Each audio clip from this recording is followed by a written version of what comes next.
आइए सुनते हैं मुंशी प्रेमचंद की लिखी हुई कहानी गिला। जीवन का बड़ा भाग इसी घर में गुजर गया, पर कभी आराम ना नसीब हुआ। मेरे पति संसार की दृष्टि में बड़े सज्जन, बड़े शिष्ट, बड़े उदार, बड़े सौम्य होंगे, लेकिन जिस पर गुजरती है वही जानता है। संसार को उन लोगों की प्रशंसा करने में आनंद आता है जो अपने घर को भाड़ में झोंक रहे हों, गैरों के पीछे अपना सर्वनाश किए डालते हों। जो प्राणी घर वालों के लिए मरता है उसकी प्रशंसा संसार वाले नहीं करते। वह तो उनकी दृष्टि में स्वार्थी है, कृपण है, संकीर्ण हृदय है, आचार भ्रष्ट है। इसी तरह जो लोग बाहर वालों के लिए मरते हैं उनकी प्रशंसा घर वाले क्यों करने लगे। अब इन्हीं को देखो, सारे दिन मुझे जलाया करते हैं। मैं पर्दा तो नहीं करती, लेकिन सौदे सुलभ के लिए बाजार जाना बुरा मालूम होता है। और इनका यह हाल है कि चीज मंगवाओ तो ऐसी दुकान से लाएंगे जहां कोई ग्राहक भूलकर भी न जाता हो। ऐसी दुकान पर न तो चीज अच्छी मिलती है, न तौल ठीक होती है, न दाम ही उचित होते हैं। यह दोष ही न होते तो वह दुकान बदनाम ही क्यों होती। पर इन्हें ऐसी ही गई बीती दुकानों की चीजें लाने का मर्ज है। बार बार कह दिया साहब कि चलती हुई दुकान से सौदे लाया करो, वहां माल अधिक खपता है, इसलिए ताजा माल आता रहता है। पर इनकी तो टटपुंजिया से ही बनती है और वे इन्हें उल्टे छुरे से मोड़ते हैं। गेहूं लाएंगे तो सारे बाजार से खराब, घुना हुआ चावल, ऐसा मोटा कि बैल भी न पूछे। दाल में कराई और कंकड़ भरे हुए, मनो लकड़ी जला डालो, क्या मजाल कि गले। घी लाएंगे तो आधा आधा तेल या 16 आने कोको जैम, और दरअसल तौल से एक छटा कम। तेल लाएंगे तो मिलावट, बालों में डालो तो चिमट जाए, पर दाम दे आएंगे शुद्ध आंवले के तेल का। किसी चलती हुई नामी दुकान पर जाते तो इन्हें जैसे डर लगता है। शायद ऊंची दुकान और फीके पकवान के कायल हैं। मेरा अनुभव तो ये है कि नीची दुकान पर ही सड़े पकवान मिलते हैं। एक दिन की बात हो तो बर्दाश्त कर ली जाए, रोज रोज का टंटा नहीं सहा जाता। मैं पूछती हूँ, आखिर आप टटपुंजियों की दुकान पर जाते ही क्यों हैं? क्या उनके पालन पोषण का ठेका तुम ही ने लिया है? आप फरमाते हैं, मुझे देखकर सबके सब बुलाने लगते हैं।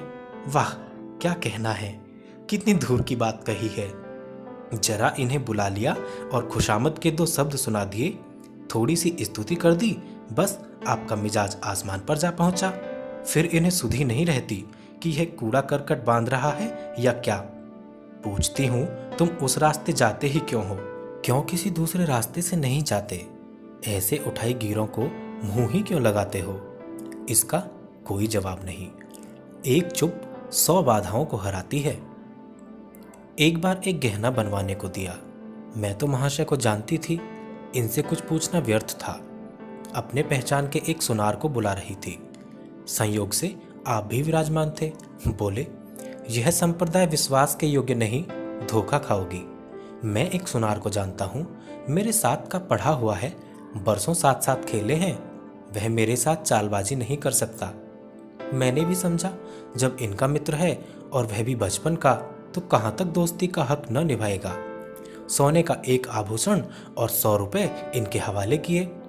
इस भले मानस ने वह आभूषण और रुपए न जाने किस बेईमान को दे दिए कि वर्षों के झंझट के बाद जब चीज बनकर आई तो 8 आने तांबा और इतनी भद्दी कि देखकर घिन लगती थी। बरसों की अभिलाषा धूल में मिल गई, रो पीट कर बैठ रही। ऐसे ऐसे वफादार तो इनके मित्र हैं, जिन्हें मित्र की गर्दन पर छुरी फेरने में भी संकोच नहीं। इनकी दोस्ती भी उन्हीं लोगों से है जो जमाने भर के जट, गिरह कट, लंगोटी में फाक खेलने वाले फाके मस्त हैं, जिनका उद्यम ही इन जैसे आंख के अंधों से दोस्ती गांठना है। नित्य ही एक ना एक महाशय उधार मांगने के लिए सिर पर सवार रहते हैं और बिना लिए गला नहीं छोड़ते। मगर ऐसा कभी न हुआ कि किसी ने रुपए चुकाए हों। आदमी एक बार खोकर सीखता है, 2 बार खोकर सीखता है, किंतु ये भले मानस 1000 बार खोकर भी नहीं सीखते। जब कहती हूँ रुपए तो दे आए, अब मांग क्यों नहीं लाते, क्या मर गए तुम्हारे वह दोस्त, तो बस बगले झांक कर रह जाते हैं। आपसे मित्रों को सूखा जवाब नहीं दिया जाता। खैर, सूखा जवाब न दो, मैं भी नहीं कहती कि दोस्तों से बेमुरव्वती करो, मगर चिकनी चुपड़ी बातें तो बना सकते हो, बहाने तो कर सकते हो। किसी मित्र ने रुपए मांगे और आपके सिर पर बोझ पड़ा, कैसे बेचारे इनकार करें?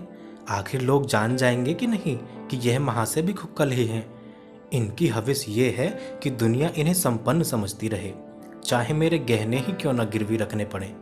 सच कहती हूँ, कभी कभी तो एक एक पैसे की तंगी हो जाती है और इन भले आदमी को रुपए जैसे घर में काटते हैं। जब तक रुपए के वारे न्यारे न कर लें, इन्हें चैन नहीं। इनके करतूत कहाँ तक गाऊं? मेरी तो नाक में दम आ गया। एक न एक मेहमान रोज यमराज की भांति सिर पर सवार रहते हैं। न जाने कहाँ के इनके बेफिक्रे मित्र हैं। कोई कहीं से आकर मरता है, कोई कहीं से। घर क्या है, अपाहिजों का अड्डा है। जरा सा तो घर, मुश्किल से 2 पलंग, ओढ़ना बिछौना भी फालतू नहीं। मगर आप हैं कि मित्रों को निमंत्रण देने को तैयार। आप तो अतिथि के साथ लेटेंगे, इसलिए इन्हें चारपाई भी चाहिए, ओढ़ना बिछौना भी चाहिए, नहीं तो घर का पर्दा खुल जाए। जाता है मेरे बच्चों के सिर। गर्मियों में तो खैर कोई मुजायका नहीं, लेकिन जाड़ों में तो ईश्वर ही याद आते हैं। गर्मियों में भी खुली छत पर तो मेहमानों का अधिकार हो जाता है। अब मैं बच्चों के लिए पिंजड़े में फड़फड़ाया करूं। इन्हें इतनी भी समझ नहीं कि जब घर की यह दशा है तो क्यों ऐसे मेहमान बनाएं जिनके पास कपड़े लत्ते तक नहीं। ईश्वर की दया से इनके सभी मित्र इसी श्रेणी के हैं। एक भी ऐसा माई का लाल नहीं जो समय पड़ने पर धेले से भी इनकी मदद कर सके। 1-2 बार महाशय को इसका अनुभव, अत्यंत कटु अनुभव हो चुका है, मगर इस जड़ भरत ने जैसे आंखें न खोलने की कसम खा ली है। ऐसे ही दरिद्र भट्टाचार्यों से इनकी पटती है। शहर में इतने लक्ष्मी के पुत्र हैं, पर आपका किसी से परिचय नहीं। उनके पास जाते इनकी आत्मा दुखती है। दोस्ती गांठेंगे तो ऐसों से जिनके घर में खाने का ठिकाना नहीं। एक बार हमारा कहार घर छोड़कर चला गया और कई दिन कोई दूसरा कहार न मिला। किसी चतुर और कुशल कहार की तलाश में थी, किंतु आपको जल्द से जल्द कोई आदमी रखने की धुन सवार हो गई। घर के सारे काम पूर्ववत चल रहे थे। आपको मालूम हो रहा था कि गाड़ी रुकी हुई है। मेरा झूठे बर्तन मांजना और अपना साग सब्जी लेने बाजार जाना इनके लिए असह्य हो उठा। एक दिन जाने कहां से एक बांगड़ू को पकड़ लाए। उसकी सूरत कह देती थी कि कोई जांगलू है, मगर आपने उसका ऐसा बखान किया कि क्या कहूं। बड़ा होशियार है, बड़ा आज्ञाकारी, परले सिर का मेहनती, गजब का सलीकेदार और बहुत ही ईमानदार। खैर, मैंने उसे रख लिया। मैं बार बार क्यों इनकी बातों में आ जाती हूँ, इसका स्वयं मुझे आश्चर्य है। यह आदमी केवल रूप से आदमी था, आदमियत के और कोई लक्षण उसमें न थे। किसी काम की तमीज नहीं। बेईमान न था, पर गधा अव्वल दर्जे का। बेईमान होता तो कम से कम इतनी तस्कीन तो होती कि खुद खा जाता है। अभागा दुकानदारों के हाथों लुट जाता था। 10 तक की गिनती उसे न आती थी। 1 रुपया देकर बाजार भेजूं तो संध्या तक हिसाब न समझा सके। क्रोध पी पी कर रह जाती थी। रक्त खौलने लगता था कि दुष्ट के कान उखाड़ लूं, मगर इन महाशय को उसे कभी कुछ कहते नहीं देखा। डांटना तो दूर की बात है। आप नहा धोकर धोती छांट रहे हैं और वह दूर बैठा तमाशा देख रहा है। मैं तो बचा का खून पी जाती, लेकिन इन्हें जरा भी गम नहीं। जब मेरे डांटने पर धोती छांटने जाता भी तो आप उसे समीप ना आने देते, बस उसके दोषों को गुण बनाकर दिखाया करते थे, और इस प्रयास में सफल न होते तो दोषों पर पर्दा डाल देते थे। मूर्ख को झाड़ू लगाने की तमीज न थी। मर्दाना कमरा तो सारे घर में एक ढंग का कमरा है, उसमें झाड़ू लगाता तो इधर की चीज उधर, ऊपर की नीचे, मानो कमरे में भूकंप आ गया हो।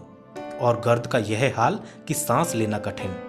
पर आप शांतिपूर्वक कमरे में बैठे हैं, जैसे कोई बात ही नहीं। एक दिन मैंने उसे खूब डांटा, कल से ठीक ठीक झाड़ू न लगाई तो कान पकड़कर निकाल दूंगी।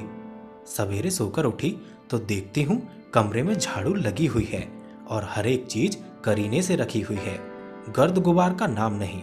मैं चकित होकर देखने लगी तो आप हंसकर बोले, देखती क्या हो, आज घूरे ने सवेरे उठकर झाड़ू लगाई है। मैंने समझा दिया, तुम ढंग से तो बताती नहीं, उल्टे डांटने लगती हो। मैंने समझा, खैर दुष्ट ने कम से कम एक काम तो सलीके से किया। अब रोज कमरा साफ सुथरा मिलता। घूरे मेरी दृष्टि में विश्वासी बनने लगा। संयोग की बात, एक दिन मैं जरा मामूल से सवेरे उठ बैठी और कमरे में आई तो क्या देखती हूँ कि घूरे द्वार पर खड़ा है और आप तन मन से कमरे में झाड़ू लगा रहे हैं। मेरी आंखों में खून उतर आया। उनके हाथ से झाड़ू छीनकर घूरे के सिर जमा दी। हरामखोर को उसी दम निकाल बाहर किया। आप फरमाने लगे, उसका महीना तो चुका दो। वाहरी समझ, एक तो काम न करे, ऊपर से आंखें दिखाए, उस पर पूरी मजूरी भी चुका दूं। मैंने एक कौड़ी भी न दी। एक कुर्ता दिया था, वह भी छीन लिया। इस पर जड़ भरत महाशय मुझसे कई दिन रूठे रहे, घर छोड़कर भागे जाते थे। बड़ी मुश्किलों से रुके। ऐसे ऐसे भौंदू भी संसार में पड़े हुए हैं। मैं न होती तो शायद अब तक इन्हें किसी ने बाजार में बेच दिया होता। एक दिन मेहतर ने उतारे कपड़ों का सवाल किया। इस बेकारी के जमाने में फालतू कपड़े तो शायद पुलिस वालों या रईसों के घर में हो। मेरे घर में तो जरूरी कपड़े भी काफी नहीं। आपका वस्त्रालय एक बक्सी में आ जाएगा, जो डाक के पार्सल से कहीं भेजा जा सकता है। फिर इस साल जाड़ों के कपड़े बनवाने की नौबत न आई। पैसे नजर नहीं आते, कपड़े कहाँ से बने। मैंने मेहतर को साफ जवाब दे दिया। कड़ाके का जाड़ा पड़ रहा था, इसका अनुभव मुझे कम न था। गरीबों पर क्या बीत रही है, इसका भी मुझे ज्ञान था। लेकिन मेरे या आपके पास खेद के सिवा इसका और क्या इलाज है। जब तक समाज का यह संगठन रहेगा, ऐसी शिकायतें पैदा होती रहेंगी। जब एक एक अमीर और रईस के पास एक एक मालगाड़ी कपड़े से भरी हुई है, तब फिर निर्धनों को क्यों न नग्नता का कष्ट उठाना पड़े। खैर, मैंने तो मेहतर को जवाब दे दिया। आपने क्या किया कि आपका कोट उठाकर उसको भेंट कर दिया। मेरी देह में आग लग गई। इतनी दानशील नहीं हूं कि दूसरों को खिलाकर आप सो रहूं। देवता के पास यही एक कोट था। आपको इसकी जरा भी चिंता न हुई कि पहनेंगे क्या। यश के लोभ ने बुद्धि ही हर ली।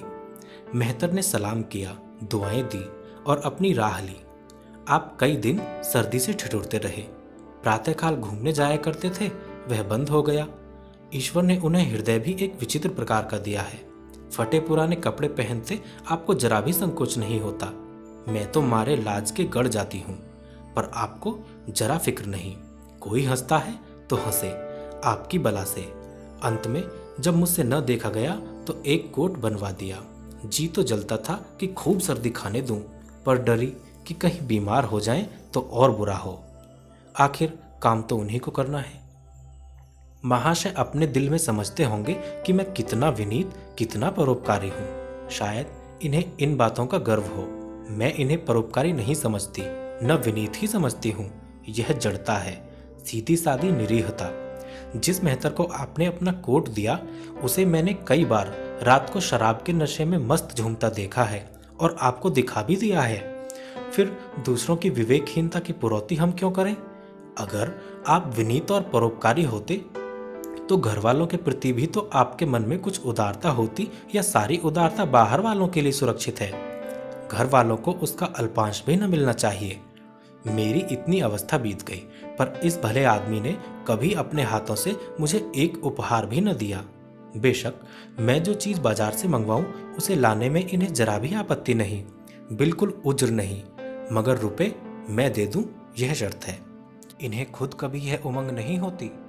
यह मैं मानती हूं कि बेचारे अपने लिए भी कुछ नहीं लाते। मैं जो कुछ मंगवा दूं, उसी पर संतुष्ट हो जाते हैं। मगर आखिर आदमी कभी कभी शौक की चीजें चाहता ही है। अन्य पुरुषों को देखती हूँ, स्त्रियों के लिए तरह तरह के गहने, भांति भांति के कपड़े, शौक श्रृंगार की वस्तुएं लाते रहते हैं। यहाँ इस व्यवहार का निषेध है।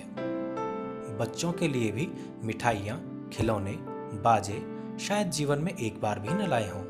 शपथ भी खाली है। इसलिए मैं तो इन्हें कृपण कहूंगी, अरसिक कहूंगी, हृदय शून्य कहूंगी, उदार नहीं कह सकती। दूसरों के साथ इनका जो सेवा भाव है, उसका कारण है इनका यश लोभ और व्यवहारिक अज्ञानता। आपके विनय का ये हाल है कि जिस दफ्तर में आप नौकर हैं, उसके किसी अधिकारी से आपका मेलजोल नहीं। अफसरों को सलाम करना तो आपकी नीति के विरुद्ध है। नजर या डाली तो दूर की बात है। और तो और कभी किसी अफसर के घर नहीं जाते। इसका खामियाजा आप न उठाएं तो कौन उठाए। औरों को रियायती छुट्टियां मिलती हैं, आपका वेतन कटता है। औरों की तरक्कियां होती हैं, आपको कोई पूछता भी नहीं। हाजिरी में 5 मिनट की भी देरी हो जाए तो जवाब पूछा जाता है। बेचारे जी तोड़कर काम करते हैं, कोई बड़ा कठिन काम आता है तो इन्हीं के सिर मढ़ा जाता है। इन्हें जरा भी आपत्ति नहीं। दफ्तर में इन्हें घिस्सू पिस्सू आदि उपाधियां मिली हुई हैं, मगर पड़ाव कितना ही बड़ा मारें, इनके भाग्य में वही सूखी घास लिखी है। यह विनय नहीं है, स्वाधीन मनोवृत्ति भी नहीं है, मैं तो इसे समय चातुरी का अभाव कहती हूँ, व्यवहारिक ज्ञान की क्षति कहती हूँ। आखिर कोई अफसर आपसे क्यों प्रसन्न हो? इसलिए कि आप बड़े मेहनती हैं। दुनिया का कोई काम मुरव्वत और रवादारी से चलता है। अगर हम किसी से खिंचे रहे तो कोई कारण नहीं कि वह भी हमसे खिंचा रहे। फिर जब मन में क्षोभ होता है तो वह दफ्तरी व्यवहारों में प्रकट भी हो जाता है। जो मातहत अफसर को प्रसन्न रखने की चेष्टा करता है, जिसकी जात से अफसर का कोई व्यक्तिगत उपकार होता है, जिस पर वह विश्वास कर सकता है, उसका लिहाज वह स्वभावतः करता है। ऐसे सिरागियों से क्यों किसी को सहानुभूति होने लगी? अफसर भी तो मनुष्य है, उसके हृदय में जो सम्मान और विशिष्टता की कामना है वह कहाँ पूरी हो? जब अधीनस्थ कर्मचारी ही उससे फिरंट रहें तो क्या उसके अफसर उसे सलाम करने आएंगे? आपने जहां नौकरी की वहां से निकाले गए, कभी किसी दफ्तर में 2-3 साल से ज्यादा न टिके, या तो अफसर से लड़ गए या कार्याधिक्य के कारण छोड़ बैठे। आपको कुटुंब सेवा का दावा है, आपके कई भाई भतीजे होते हैं, वह कभी इनकी बात भी नहीं पूछते, आप बराबर उनका मुंह ताकते रहते हैं। इनके एक भाई साहब आजकल तहसीलदार हैं, घर की मिल्कियत उन्हीं की निगरानी में है, वह ठाठ से रहते हैं, मोटर रख ली है, कई नौकर चाकर हैं, मगर यहाँ भूले से भी पत्र नहीं लिखते। एक बार हमें रुपये की बड़ी तंगी हुई, मैंने कहा अपने भ्राताजी से क्यों नहीं मांग लेते? कहने लगे उन्हें क्यों चिंता में डालूं, उन्हें भी तो अपना खर्च है। कौन सी ऐसी बचत हो जाती होगी? जब मैंने बहुत मजबूर किया तो आपने पत्र लिखा। मालूम नहीं पत्र में क्या लिखा, पत्र लिखा या मुझे चकमा दे दिया। रुपए न आने थे न आए। कई दिनों के बाद मैंने पूछा, कुछ जवाब आया श्रीमान के भाई साहब के दरबार से?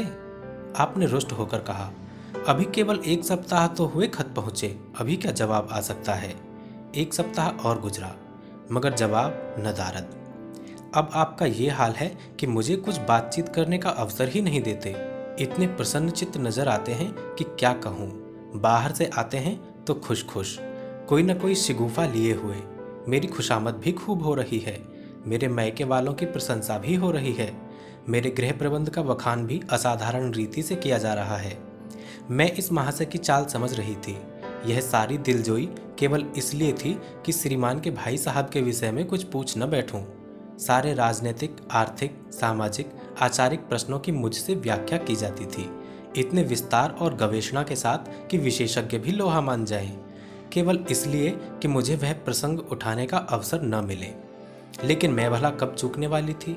जब पूरे 2 सप्ताह गुजर गए और बीमे के रुपए भेजने की मिति मौत की तरह सिर पर सवार हो गई तो मैंने पूछा, क्या हुआ? तुम्हारे भाई साहब ने श्रीमुख से कुछ फरमाया या अभी तक पत्र नहीं पहुंचा? आखिर घर की जायदाद में हमारा भी कुछ हिस्सा है या नहीं? या हम किसी लौंडी दासी के संतान हैं? 500 रुपये साल का नफा तो 10 साल पहले था, अब तो 1000 से कम न होगा। पर हमें कभी एक कानी कौड़ी भी नहीं मिली। मोटे हिसाब से हमें 2000 मिलना चाहिए। 2000 न हो, 1000 हो, 500 हो, 250 हो, कुछ न हो तो बीमे के प्रीमियम भर के तो हो। तहसीलदार साहब की आमदनी हमारी आमदनी की चौगुनी है, रिश्वतें भी लेते हैं, तो फिर हमारे रुपए क्यों नहीं देते? आप हैं हाँ हाँ करने लगे, कहने लगे, वह बेचारे घर की मरम्मत करवाते हैं, बंधु बांधवों का स्वागत सत्कार करते हैं, नातेदारियों में भेंट भाट भेजते हैं, और कहाँ से लावें जो हमारे पास भेजें? वाहरी बुद्धि, मानो जायदाद इसीलिए होती है कि उसकी कमाई उसी में खर्च हो जाए। इस भले आदमी को बहाने गढ़ने भी नहीं आते। मुझसे पूछते, मैं 1 नहीं 1000 बता देती, 1 से बढ़कर 1 कह देते। घर में आग लग गई, सब कुछ स्वाहा हो गया था, या चोरी हो गई, तिनका तक न बचा, या 10,000 रुपये का अनाज भरा था, उसमें घाटा रहा, या किसी से फौजदारी हो गई, उसमें दिवाला पिट गया। आपको सूझी भी तो लचर सी बात। तकदीर ठोक कर बैठ रही। पड़ोस की एक महिला से रुपए कर्ज लिए तब जाकर काम चला। फिर भी आप भाई भतीजों की तारीफ के पुल बांधते हैं तो मेरे शरीर में आग लग जाती है। ऐसे कौरवों से ईश्वर बचाए। ईश्वर की दया से आपके 2 बच्चे हैं, 2 बच्चियां भी हैं।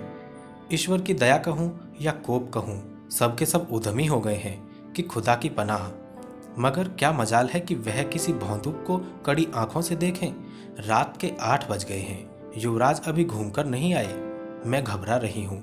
आप निश्चिंत बैठे अखबार पढ़ रहे हैं। झल्लाई हुई जाती हूँ और अखबार छीनकर कहती हूँ, जाकर देखते क्यों नहीं, लौंडा कहाँ रह गया। न जाने तुम्हारा हृदय कितना कठोर है। ईश्वर ने तुम्हें संतान ही न जाने क्यों दे दी। पिता का पुत्र के साथ कुछ तो धर्म है। तब आप भी गर्म हो जाते हैं। अभी तक नहीं आया, बड़ा शैतान है। आज बचा आते हैं तो कान उखाड़ लेता हूँ। मारे हंटरों के खाल उधेड़ कर रख दूंगा।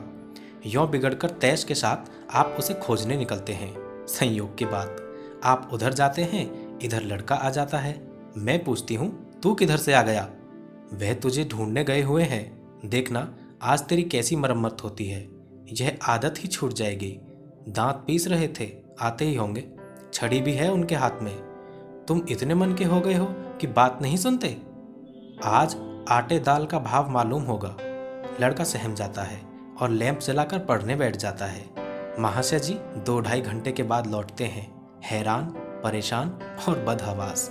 घर में पांव रखते ही पूछते हैं, आया कि नहीं। मैं उनका क्रोध उत्तेजित करने के विचार से कहती हूँ, आकर बैठा तो है, जाकर पूछते क्यों नहीं। पूछ कर हार गई, कहाँ था, कुछ बोलता नहीं। आप गरज कर कहते हैं, मन्नू यहाँ आओ।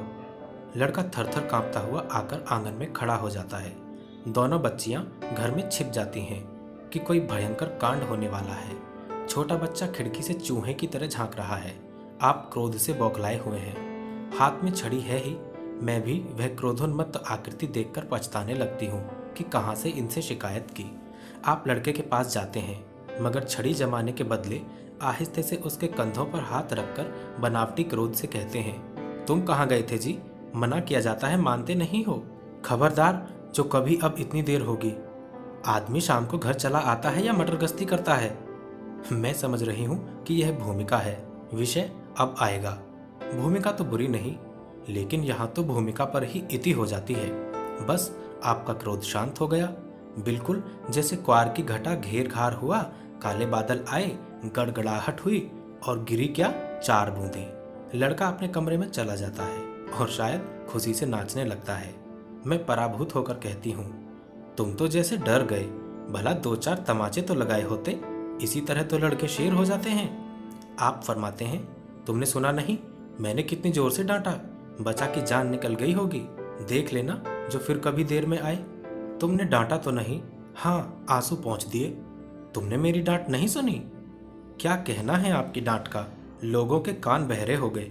लाओ तुम्हारा गला सहला दूं। आपने एक नया सिद्धांत निकाला है कि दंड देने से लड़के खराब हो जाते हैं। आपके विचार से लड़कों को आज़ाद रहना चाहिए। उन पर किसी तरह का बंधन, शासन या दबाव न होना चाहिए। आपके मत से शासन बालकों के मानसिक विकास में बाधक होता है। इसी का यह फल है कि लड़के बेनकेल के ऊंट बने हुए हैं। कोई 1 मिनट भी किताब खोलकर नहीं बैठता। कभी गुल्ली डंडा है, कभी गोलियां, कभी कनकौवे। श्रीमान भी लड़कों के साथ खेलते हैं। 40 साल की उम्र और लड़कपन इतना। मेरे पिताजी के सामने मजाल थी कि कोई लड़का कनकौवा उड़ा ले या गुल्ली डंडा खेल सके। खून पी जाते। प्रातः काल से लड़कों को लेकर बैठ जाते थे। स्कूल से ज्यों ही लड़के आते फिर ले बैठते थे। बस संध्या समय आधा घंटे की छुट्टी देते थे। रात को फिर जोत देते। यह नहीं कि आप तो अखबार पढ़ा करें और लड़के गली गली भटकते फिरें। कभी कभी आप सींग कटाकर बछड़े बन जाते हैं। लड़कों के साथ ताश खेलने बैठा करते हैं। ऐसे बाप का भला लड़कों पर क्या रौब हो सकता है। पिताजी के सामने मेरे भाई सीधे ताक नहीं सकते थे। उनकी आवाज़ सुनते ही घर में तहलका मच जाता था। उन्होंने घर में कदम रखा और शांति का साम्राज्य हुआ। उनके सम्मुख जाते लड़कों के प्राण सूखते थे। उसी शासन की यह बरकत है कि सभी लड़के अच्छे अच्छे पदों पर पहुंच गए। हाँ, स्वास्थ्य किसी का अच्छा नहीं है, तो पिताजी का ही कौन सा स्वास्थ्य बड़ा अच्छा था। बेचारे हमेशा किसी न किसी औषधि का सेवन करते रहते थे और क्या कहूँ, एक दिन तो हद ही हो गई। श्रीमान जी लड़कों को कनकौवा उड़ाने की शिक्षा दे रहे थे। यों घुमाओ, यों गोता दो, यों खींचो, यों ढील दो। ऐसा तन मन से सिखा रहे थे मानो गुरु मंत्र दे रहे हों। उस दिन मैंने इनकी ऐसी खबर ली कि याद करते होंगे, तुम कौन होते हो मेरे बच्चों को बिगाड़ने वाले? तुम्हें घर से कोई मतलब नहीं है न हो, लेकिन आप मेरे बच्चों को खराब न कीजिए, बुरी बुरी आदतें न सिखाइए। आप उन्हें सुधार नहीं सकते तो कम से कम बिगाड़िए मत। लगे बगले झांकने। मैं चाहती हूँ एक बार यह भी गर्म पड़े तो अपना चंडी रूप दिखाऊं, पर यह इतना जल्दी दब जाते हैं कि मैं हार जाती हूँ। पिताजी किसी लड़के को मेले तमाशे न ले जाते थे। लड़का सिर पटक कर मर जाए मगर जरा भी न पसीजते थे। और इन महात्मा जी का ये हाल है कि एक एक से पूछ कर मेले ले जाते हैं। चलो चलो, वहाँ बड़ी बहार है, खूब आतिशबाजियाँ छूटेंगी, गुब्बारे उड़ेंगे, विलायती चरखियाँ भी हैं, उन पर मज़े से बैठना। और तो और आप लड़कों को हॉकी खेलने से भी नहीं रोकते। यह अंग्रेजी खेल भी कितने जानलेवा होते हैं। क्रिकेट, फुटबॉल, हॉकी एक से एक घातक। गेंद लग जाए तो जान लेकर ही छोड़े। पर आपको इन सभी खेलों से प्रेम है। कोई लड़का मैच में जीत कर आ जाता है तो ऐसे फूल उठते हैं मानो किला जीत कर आया हो। आपको इसकी जरा भी परवाह नहीं कि चोट चपेट आ गई तो क्या होगा, हाथ पांव टूट गए तो बेचारे की जिंदगी कैसे पार लगेगी। पिछले साल कन्या का विवाह था। आपको जिद थी कि दहेज के नाम कानी कौड़ी भी न देंगे, चाहे कन्या आजीवन कुंवारी बैठी रहे।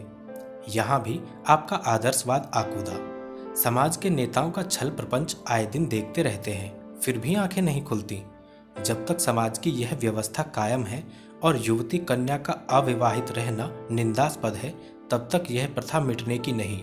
दो चार ऐसे व्यक्ति भले ही निकल आवें जो दहेज के लिए हाथ न फैलावें, लेकिन इसका परिस्थिति पर कोई असर नहीं पड़ता और कुप्रथा ज्यों की त्यों बनी हुई है। पैसों की तो कमी नहीं है, दहेज की बुराइयों पर लेक्चर दे सकते हैं, लेकिन मिलते हुए दहेज को छोड़ देने वाला मैंने आज तक न देखा।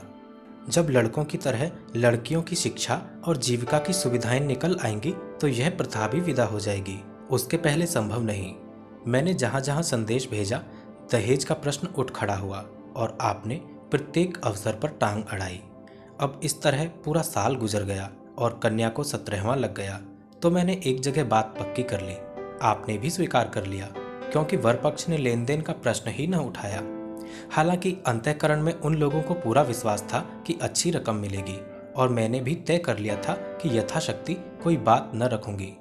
विवाह के सकुशल होने में कोई संदेह न था, लेकिन इन महाशय के आगे मेरी एक न चली। यह प्रथा निंद्य है, यह रस्म निरर्थक है, यहाँ रुपए की क्या जरूरत, यहाँ गीतों का क्या काम। नाक में दम था। यह क्यों, वह क्यों, यह तो साफ दहेज है। तुमने मेरे मुंह में कालिख लगा दी, मेरी आबरू मिटा दी। जरा सोचिए इस परिस्थिति को कि बारात द्वार पर खड़ी हुई है और यहाँ बात बात पर शास्त्रार्थ हो रहा है। विवाह का मुहूर्त आधी रात के बाद था। प्रथानुसार मैंने व्रत रखा, किंतु आपकी टेक थी कि व्रत की कोई ज़रूरत नहीं। जब लड़के के माता पिता व्रत नहीं रखते, जब लड़का खुद व्रत नहीं रखता, तो कन्या पक्ष वाले ही क्यों व्रत रखें। मैं और सारा खानदान मना करता रहा, लेकिन आपने नाश्ता किया, भोजन किया। खैर, कन्यादान का मुहूर्त आया। आप सदैव से इस प्रथा के विरोधी हैं, आप इसे निषिद्ध समझते हैं। कन्या क्या दान की वस्तु है? दान रुपए, पैसे, जगह जमीन का हो सकता है, पशु दान भी हो सकता है, लेकिन लड़की का दान एक लचर सी बात है। कितना समझाती हूँ, पुरानी प्रथा है, वेद काल से होती चली आई है, शास्त्रों में इसकी व्यवस्था है। संबंधी समझा रहे हैं, पंडित समझा रहे हैं, पर आप हैं कि कान पर जूं नहीं रेंगती। हाथ जोड़ती हूँ, पैरों पड़ती हूँ, गिड़गिड़ाती हूँ, लेकिन मंडप के नीचे न गए। और मजा ये है कि आपने ही तो यह अनर्थ किया और आप ही मुझसे रूठ गए। विवाह के पश्चात महीनों बोलचाल न रही, झक मारकर मुझी को मानना पड़ा।